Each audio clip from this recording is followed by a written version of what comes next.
Okay, so today Seth and I are going to be demonstrating one of our go-to workouts, one of my favorites for mountain athletes, our muscular endurance workout where we carry water jugs up a hill. And it looks like this pack is going to be, around 40 pounds or so. And we're going to go straight up the fall line of this hill. The average grade here is about 50 or 60%. So it's a pretty steep hill. I've brought some ski poles. They help me keep from slipping and falling down. It's sort of loose, and it's also quite slippery today because of this new snow. But this is the kind of workout that's great to do in the fall as a build-up for an winter alpine climbing season or ski mountaineering season, ski touring season. The main thing to remember about this workout is that it's focusing on fatiguing and working at the limit of endurance of the local muscles, which are the muscles in the legs and hips here. Not so much the cardiovascular system. We want to have enough weight on our back that we're limited by a kind of a fatigue and light burn in the legs, not necessarily by the breathing. If you're able to go so hard that you're running out of breath, then you probably need to add more weight to the pack. So let's get started. Oh gosh. I'm an old guy, so this pack isn't as heavy as for some people. This is roughly, I guess, about 25% of my body weight at 160 pounds.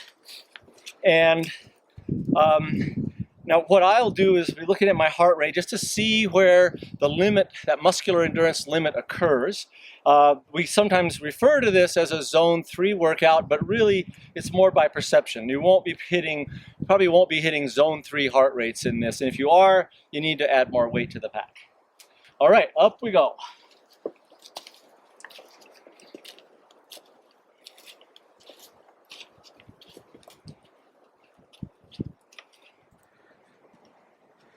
This is the kind of workout that I might do once a week in the final preparation phase, just before I'm ready to start my ski season or before I'm heading off on a bigger alpine climbing objective.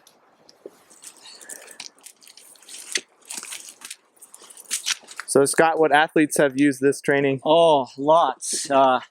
Everything from Olympic cross-country ski racers to alpinists. A lot of people who like to climb big mountains, 8,000 meter peaks, Denali, that sort of thing. It pretty much works for everybody who has to go uphill a lot. Had great success with it, certainly with Steve House. We used this as a principal piece of his training during the years he was doing most of his hard climbs. Did you use this for your K2? Yes, I first started messing around with this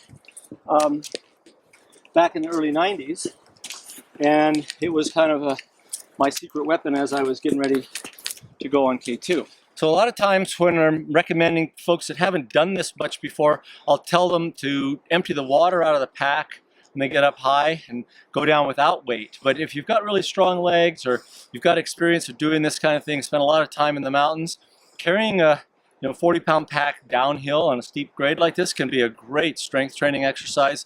Works the stability of the hip muscles and the legs and ankles. So again, helps train you for the alpine terrain, the mountainous terrain. So it looks something like this.